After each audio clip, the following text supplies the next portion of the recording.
संचारबंदीमुळे नांदगाव पेठेतील आदिवासी कुटुंबावर उपासमारीची वेळ आली आहे।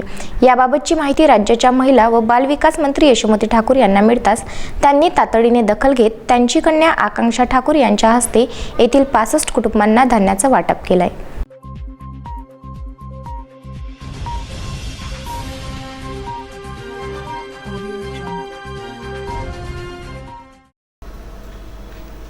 नांदगाव पेठ येथील पॉवर हाऊस जवळ असलेले आदिवासी नागरिक मोलमजुरी करून आपल्या कुटुंबाचा उदरनिर्वाह चालवितात।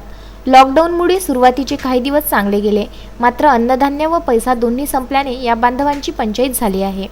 बाहेर गेलो तर पोलीस मारतील या भीतीने या वस्तीत 3 दिवस चूल पेटलीच नाही। गावातील पत्रकार व सामाजिक कार्यकर्त्यांनी याबाबत पुढाकार घेऊन आपापल्या परीने मदत करण्याचा प्रयत्न केला, मात्र राज्याच्या महिला व बालविकास मंत्री यशोमती ठाकूर यांना याबाबतची माहिती मिळताच त्यांनी तातडीने अन्नधान्याची व्यवस्था करीत त्यांची कन्या आकांक्षा ठाकूर यांच्या हस्ते येथील 65 कुटुंबांना धान्य वितरित करण्यात आलं। पंचायत समितीचे माजी उपसभापती बाळासाहेब देशमुख यांनी याबाबत घेतलेल्या पुढाकाराने आदिवासी बांधवांवर आलेली उपासमारीची वेळ निघून गेली। विदर्भ न्यूज करिता नांदगाव पेठेतून दिनकर सुंदरकर।